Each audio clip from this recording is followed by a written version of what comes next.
Today you're going to need blue, a pink and purple mix, an orange and red mix, some yellow, black, and white. You're going to need your medium round brush and your medium and small flat brushes. Don't forget to have a rag and a cup of water handy. You're also going to need a paper plate. This is a 9-inch plate and I'm using an 11 by 14 canvas, so you want it to be pretty big. Let's first mix these colors up because we want to have these colors mixed when we're ready to go to paint.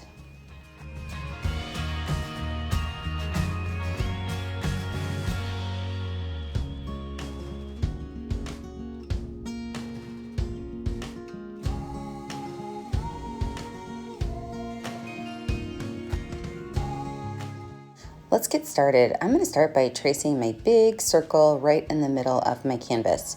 You might be able to see this pencil line through your paint. If you don't, you can always retrace it later, but just trace that big circle on.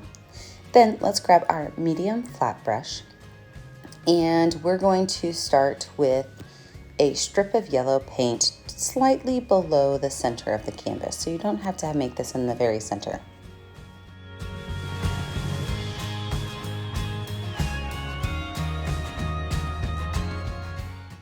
Without washing my brush off, just wiping it off, I'm going to grab that orangish red mix and I'm going to do another strip of paint, one just below the yellow and one just above the yellow, smoothing in those lines and kind of blending the colors together.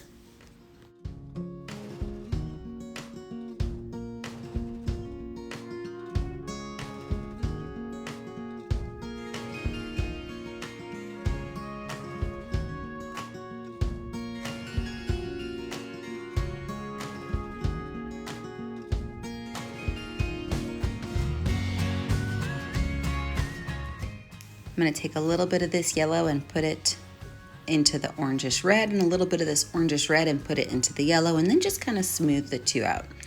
Now this line below my yellow is about 1.5 inches thick. The one above my yellow is going to be a little bit more narrow.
Now having my brush wiped off, I'm just going to go across those areas that these colors meet and blend them together. I'm going to do this for my whole entire painting. After my orangish red color, I'm going to do that purple pink, and then I'm going to do the blue. Now there's not going to be any blue on the bottom of my canvas. All the blue will stay at the top. So make a line of that purplish pink, fill it in, blend it in. Make a line of blue, fill it in, blend it in.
With a dry background, I'm now going to take some water and add it to my white paint.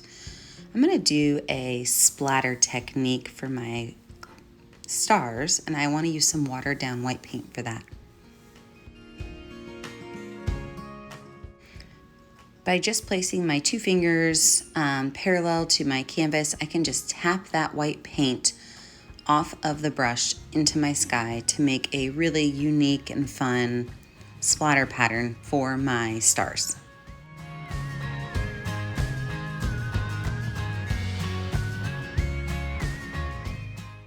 And remember, if you can't see your circle, feel free to grab that plate and redraw it. I can see my lines through my paint. So what I'm going to do is create my horizon line right in the middle of my yellow paint. I'm just going to draw a straight line inside of my circle. And then I'm going to trace that circle with white paint and fill the whole thing in.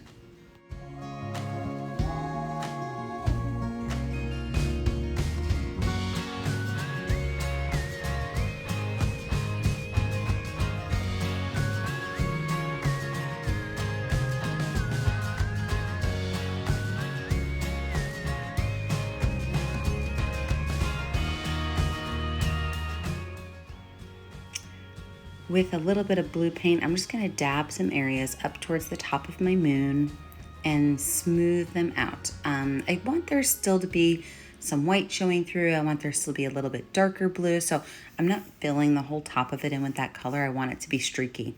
And I'm going to do the same thing with the purple, and then the orange, and then the yellow, and maybe even bring some of that blue and purple down lower to the bottom of my moon. Remember, keeping it mostly a white moon, but adding some of that color that mimics the sky onto my moon.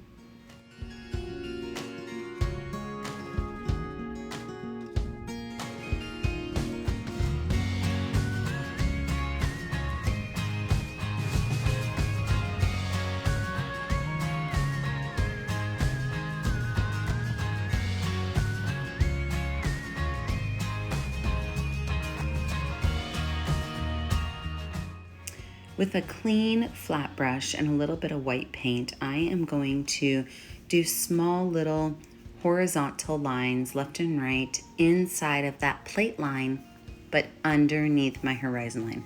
So this is going to be my reflection on the water from the moon. So kind of stay within that circle-ish area, keeping your lines going left to right nice and straight, and add as many or as little as you want. You'll notice some of my lines do exit the moon shape a little bit, and that's okay. Let your painting dry and wash off your brush. When we come back, we're going to add in our forest. With a dry background, I'm going to take a medium flat brush and some black paint, and I'm just going to make a horizon line. That's going to be the line where my sky and my ground are separate.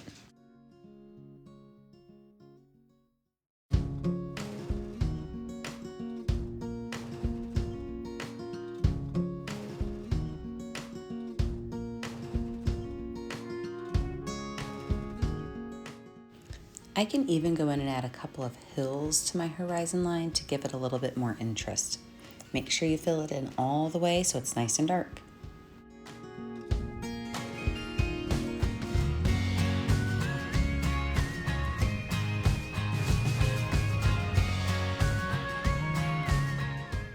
With the skinny part of my brush, I'm going to make small lines going straight up from my ground. These are going to be my trees. I want to make sure that they are not all the same height, and I want to make sure that there's not a pattern of, 3 high, 3 low. So keep it varied.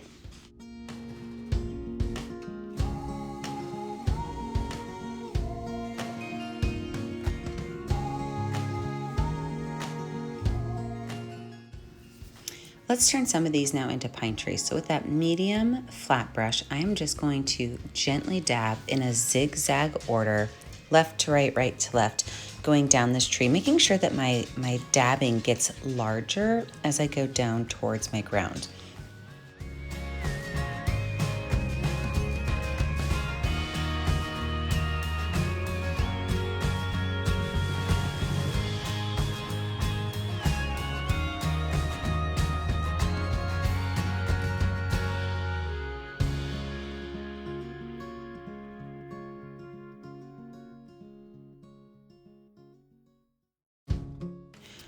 We're not going to fill all of our trees in with this process, just some of them. About every, fifth or sixth tree, and we want to bunch some together and allow some to be standing alone. But the biggest thing to remember is that you're going to put just a little bit of black paint on your brush, start at the top, and slowly dab in a zigzag line going down your tree. You want to be able to see that sky and those other trees behind your branches.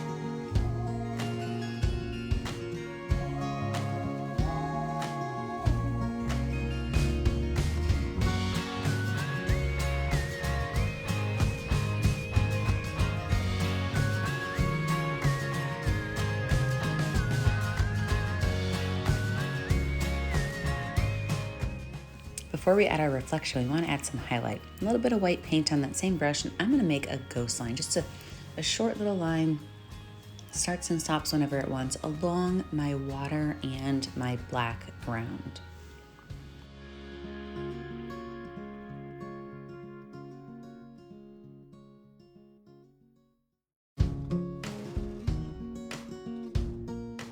With a clean brush, I'm now going to pull some lines down onto my water.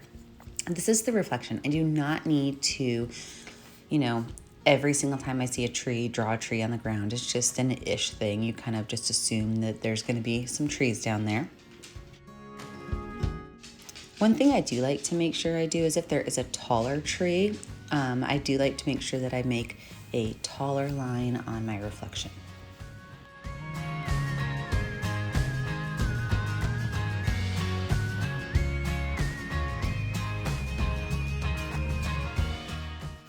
When it comes to adding the thickness of the trees and adding some of the tree branches, I'm not going to do every tree. I'm really just going to pick a couple of trees, make sure it's just below the tree above it, maybe some of the taller ones, and add some of those dotted zigzagged lines back and forth. But I am not going to make the trees in the water nearly as full as the trees on the land.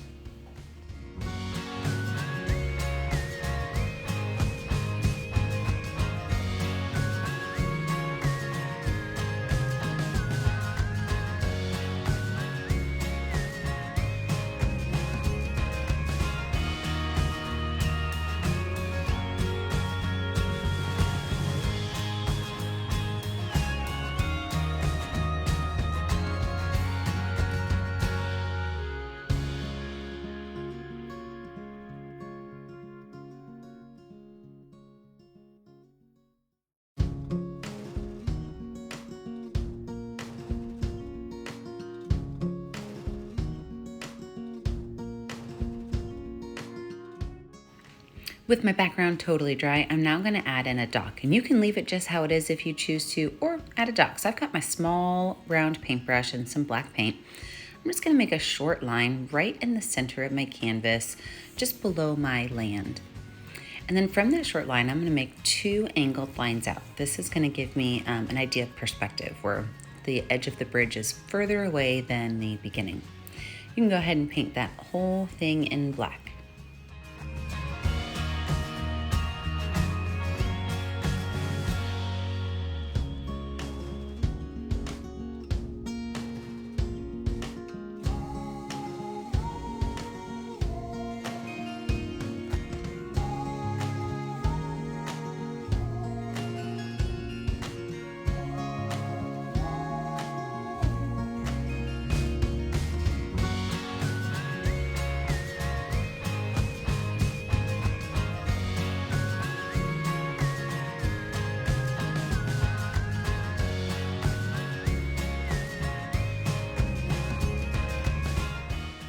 For my guardrails for the bridge, I'm going to put 2 short ones at the very end, and these are hard to make. You have to make sure that they go straight up and down. Otherwise, it's going to look kind of weird. So a little bit closer to the back, I'm going to make one that's just a tiny bit longer. And what you want to think about is in 1 point perspective, the top of all of these should line up in a diagonal line. So if you need to grab a ruler to check and make sure that's happening, that's fine. My third ones are going to be the longest, and they're going to be the closest to the bottom of my canvas.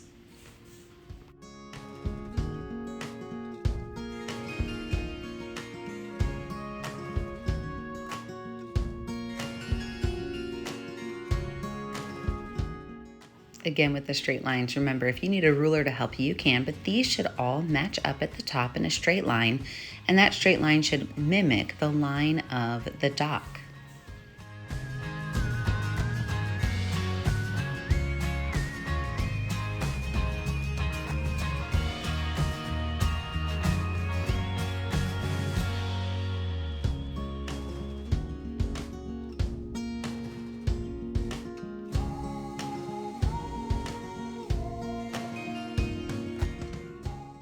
If you've ever painted with me before, you know that I love ghost lines. I like to call them ghost lines because sometimes you see them and sometimes you don't. So these white highlight lines are lines that you're going to run along the top of the handrail as well as on the bridge itself, even on some of those posts if you want. But remember, these are not solid lines, they're ghost lines. Sometimes they're there and sometimes they're not.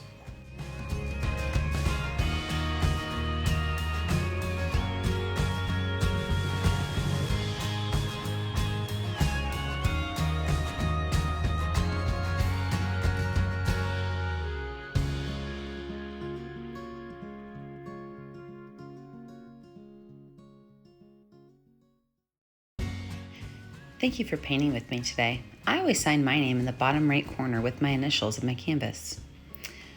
Make sure that you post whatever you're painting to our Facebook page, Painting with a Purpose, and like and subscribe to our YouTube channel so you're kept up to date on all of our latest tutorials. And as always, stay kind, stay creative, and stay safe. Have a great day, friends. Bye now.